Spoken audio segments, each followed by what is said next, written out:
Barkanmu da safiya jama'a da fatan kowa ya tashi lafiya. Za mu yi magana ne kan ƙungiyar ƙwallon ƙafa ta Barcelona sannan mu yi magana kan wasan ƙarshe na gasar AFCON na shekarar 2026 wanda aka kara tsakanin ƙungiyar ƙasar Senegal da ƙungiyar ƙasar Morocco, wanda ƙungiyar Senegal ce ta samu nasara a wannan lokaci. Daga ɓangaren ƙungiyar ƙwallon ƙafa ta Barcelona kuwa, ƙungiyar ƙwallon ƙafa ta Barcelona ta yi shiririta ta yi badakala ta rasa maki 3 a gasar La Liga, wanda ƙungiyar Real Madrid yanzu tsakaninsu da su tazarar maki 1 ne.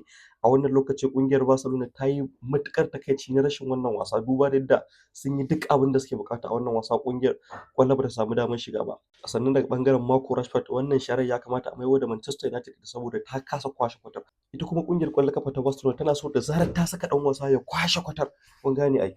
To daga ɓangaren gasar AFCON kuwa, ƙasar Senegal da ƙasar Morocco ne suka fafata wasan ƙarshe, wanda ƙungiyar ƙasar Senegal ce ta samu nasarar jijjiga kofi a hannun ƙungiyar ƙwallon ƙafa ta Morocco ta diddiba su ta karɓe su.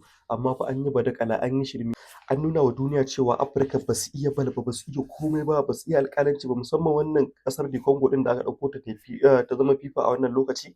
Sun nuna badakala, sun nuna shirme, sun nuna son zuciya. Duk wasan da ƙasar Morocco za ta buga sai ka ga an fifita ta akan kowace ƙungiya. Duk da kasancewa dama duk wanda yake gida su ne masu masaukin baki, duk wanda yake gida dama za a fifita shi, amma kuma wannan abin ya fito ɓaro-ɓaro, wanda sai da ta kai a cikin wannan wasa ƙasar Senegal sun ci ƙwallo da ƙarshe aka soke ta aka ce an yi foul.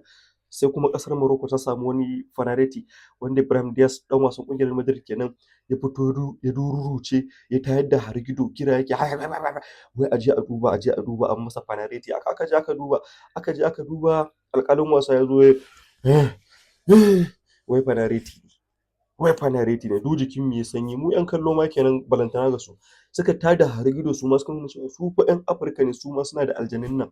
Suka tada hargido suka ce wallahi sam ba za a buga wannan fanareti ba. 'Yan wasan ƙasar Senegal mai horar da su wato coach ɗinsu ya ce kowa ya shiga dressing room, ba za a buga ba. Inda kofi suke so a ba su kofi su sun haƙura, haka aka yi kuwa.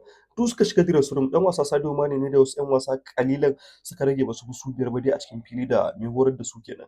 Su je su dawo a samu a buga fanareti, wanda wannan fanaretin mu da muka yi lissafi da ƙwaƙwalwarmu mu 'yan kallo kenan, muka ga cewa wannan fanaretin da Brahim Diaz ya buga, haka aka ce wa mai tsaron raga ya bi inda zai buga kawai saboda dai kada a ce wannan alƙalin wasa an tayar masa da hargido a cikin ƙwaƙwalwarsa. Aka dawo da 'yan wasan ƙasar Senegal domin a buga fanareti, aka buga fanareti kuwa aka ɓarar da ita, aka ci gaba da wasa, aka je extra time.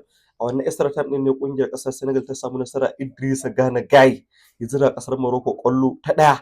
Wato wannan abu ya mana daɗi, ya mana farin ciki, mun yi nishaɗi sosai. Mun ma fi jin daɗi akan Najeriya da ta fito ta uku, mun fi jin daɗi da ƙasar Senegal ta ɗau wannan kofi.